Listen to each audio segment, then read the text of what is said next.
Hello നമസ്കാരം. Tara's വണ്ടാർ കിച്ചണിലേക്ക് എല്ലാവർക്കും സ്വാഗതം. നമ്മളിന്ന് ചിക്കൻ വെച്ചിട്ടുള്ളൊരു റെസിപ്പിയുടെ വീഡിയോയുമായിട്ടാണ് ഞാൻ വന്നേക്കണത്. ചിക്കൻ കട്ട്ലേറ്റാണിത്. ഞാനിപ്പോൾ കുറേ നാളുകളായി ചിക്കൻ കട്ട്ലേറ്റ് ഉണ്ടാക്കിയിട്ട്. അപ്പോൾ നമുക്കതിനു വേണ്ടി ഞാൻ സൺഡേ ഒക്കെ ചിക്കൻ വാങ്ങിയപ്പോൾ കുറച്ച് കഷ്ണങ്ങളെടുത്ത് മാറ്റി വെച്ചതാണ്. എല്ലില്ലാത്ത മാംസത്തിൻ്റെ കഷ്ണങ്ങളെടുത്തിട്ട് ഫ്രീസറിൽ വെച്ചിരുന്നതാണ്. അപ്പോൾ അതിൽ ഉപ്പും മുളക് പൊടിയും മഞ്ഞൾപ്പൊടിയൊക്കെ മിക്സ് ചെയ്തിട്ടാണ് ഞാൻ എടുത്ത് വെച്ചിരുന്നത്. അപ്പോൾ അത് നമുക്ക് കുക്കറിലിട്ടൊന്നൊരു വിസിൽ കേൾപ്പിച്ചാൽ ഒറ്റ വിസിൽ മതിയാകും, നന്നായിട്ട് വെന്ത് കിട്ടും. അപ്പോൾ എല്ലൊന്നും ഇല്ലാത്ത കഷ്ണമാകുമ്പോൾ നമുക്ക് പണി എളുപ്പമാകും. പിന്നെ അതിൻ്റെ കുറച്ച് വെള്ളം കുക്കറിൽ കുറച്ച് വെള്ളം ഉണ്ടായിരുന്നു. അപ്പോൾ അതിലൊക്കെ ഞാൻ ഇതിനാവശ്യമുള്ള ഉരുളക്കിഴങ്ങും കൂടി ഇട്ടിട്ട് വേവിച്ചെടുക്കുന്നുണ്ട്. അപ്പോൾ വെള്ളം നമുക്ക് എടുക്കണ്ട, ഉരുളക്കിഴങ്ങ് മാത്രം നമുക്ക് വെള്ളം വാറ്റിയെടുക്കാം. പിന്നെ നമുക്ക് ഈ ചിക്കൻ എടുത്തിട്ട് അതൊന്ന് മിക്സിയിലിട്ട് നന്നായിട്ട് ക്രഷ് ചെയ്തെടുക്കാം. അപ്പം എല്ലില്ലാത്ത കഷ്ണമൊക്കെ കാരണം നന്നായിട്ട് പൊടിഞ്ഞൊക്കെ കിട്ടിയിട്ടുണ്ട്, ഒട്ടും തരിയൊന്നുമില്ലാതെ. പിന്നെ നമുക്ക് ഇതിലേക്ക് കുറച്ച് ഒരു സവാള പിന്നെ 5-6 വെളുത്തുള്ളിയും എടുത്തിട്ടുണ്ട്. അപ്പോൾ പച്ചമുളകൊക്കെ ഞാൻ ചിക്കനിൽ തന്നെ 2-3 പച്ചമുളകും കൂടി ചേർത്തിട്ടുണ്ടായിരുന്നു. അതിൽ തന്നെ ഒരു കഷ്ണം ഇഞ്ചിയും കൂടി ചേർത്തിട്ടുണ്ടായിരുന്നു. അപ്പോൾ അതിൻ്റെ ഫ്ലേവറൊക്കെ ചിക്കനിൽ പിടിച്ചിട്ടുണ്ട്. അപ്പോൾ നമുക്കിതിലേക്ക് സവാളയും വെളുത്തുള്ളിയും കറിവേപ്പിലയും കൂടി ഇട്ടിട്ടൊന്ന് വഴറ്റിയെടുക്കാം. അതിനുവേണ്ടി ഞാൻ 2 ടീസ്പൂൺ മിൽമ നെയ്യാണ് ഇട്ട് കൊടുക്കുന്നത്. അപ്പോൾ അതൊക്കെ ചേരുമ്പോഴാണ് നല്ല ടേസ്റ്റ് ഉണ്ടാവുന്നത്. അപ്പോൾ ഈ സവാള നമുക്ക് വാടിയൊന്ന് കിട്ടിയാൽ മതിയാവും, ബ്രൗൺ നിറമൊന്നും ആവണ്ട.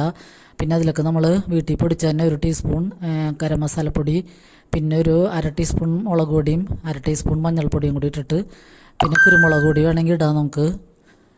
എന്നിട്ട് നമുക്ക് നന്നായിട്ടൊന്ന് വഴറ്റി കൊടുക്കാം. അപ്പോൾ ഇതിലേക്ക് ഞാൻ കുറച്ച് ഉപ്പും കൂടി അതിൻ്റെ ഇടയ്ക്ക് ചേർക്കണുണ്ട്. പിന്നെ ഇപ്പോൾ ചേർക്കണത് ചിക്കൻ മസാലയാണ്, മസാലപ്പൊടി.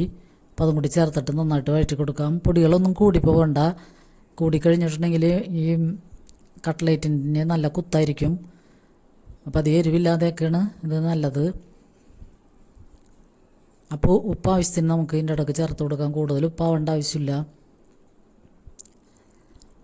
അപ്പോൾ എന്നിട്ട് നന്നായിട്ട് ഈ പൊടിച്ച് വെച്ചണ ചിക്കൻ്റെ കൂട്ടത്തിലൊക്കെ ഇട്ടൊന്ന് മിക്സ് ചെയ്യാം. പിന്നെ നമുക്ക് ഉരുളക്കിഴങ്ങ് വേവിച്ച് നമ്മൾ മാറ്റി വെച്ചിട്ടുണ്ടായിരുന്നു, അപ്പോൾ അത് നന്നായിട്ട് ഉടച്ചെടുക്കാം. പിന്നെ ഇത് മിക്സ് ചെയ്യണത് നമ്മൾ കൈയൊക്കെ നന്നായിട്ട് കഴുകിയിട്ട് കൈ കൊണ്ട് തന്നെ മിക്സ് ചെയ്തെടുത്താൽ മതിയാകും. അപ്പോൾ ഈ ചിക്കൻ്റെ പൊടിച്ചതും ഉരുളക്കിഴങ്ങും എല്ലാം കൂടി നന്നായിട്ട് മിക്സ് ചെയ്യണം. എന്നിട്ട് നമുക്ക് ഒരു കോട്ടിങ്ങിന് വേണ്ടി ഞാനൊരു മിക്സ് തയ്യാറാക്കിയിട്ടുണ്ട്. കുറച്ച് കോൺഫ്ലവറും കുറച്ച് മൈദ, 1 ടീസ്പൂൺ റവ ഒക്കെ കൂടി ചേർത്ത് 1 നുള്ളു ഉപ്പും 1 നുള്ളു മുളക് പൊടിയും കൂടി ഇട്ടിട്ട് അതൊന്ന് മിക്സ് ചെയ്തിട്ടുണ്ട്. ഞാനിപ്പോൾ ബ്രെഡ് ക്രംസ് ഉണ്ടെങ്കിൽ അതിലും കൂടി മുക്കാറുണ്ട്. ഇപ്പോൾ ഇതിൻ്റെ ബ്രെഡ് ഇല്ലാത്ത കാരണം ഞാനിങ്ങനെ തന്നെ ഇതിൽ തന്നെ മുക്കിയിട്ടാണ് പൊരിച്ചെടുക്കുന്നത്. അപ്പോൾ കോൺഫ്ലവറൊക്കെ ആകുമ്പോൾ ഇത് നന്നായിട്ട് നമുക്ക് മൊരിഞ്ഞ് കിട്ടും.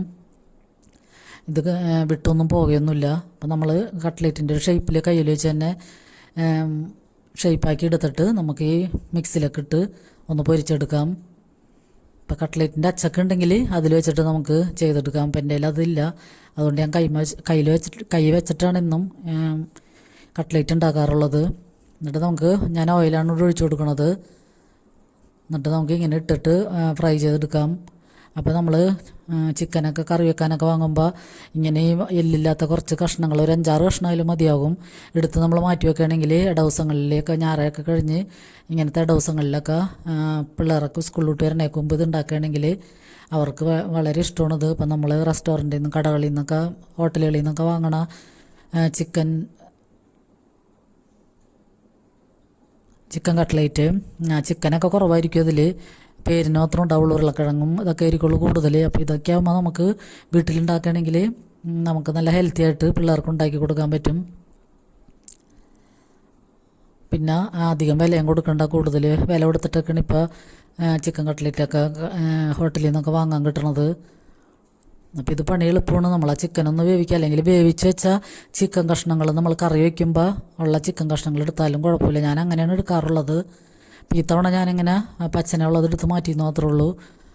അപ്പോൾ വേവിച്ചിട്ടായാലും നമ്മൾ കറി വെച്ച് കഴിഞ്ഞിട്ട് കുറച്ചെടുത്ത് മാറ്റിയാലും നമുക്കിങ്ങനെ നല്ല അടിപൊളിയായിട്ട് ഉണ്ടാക്കാൻ പറ്റും.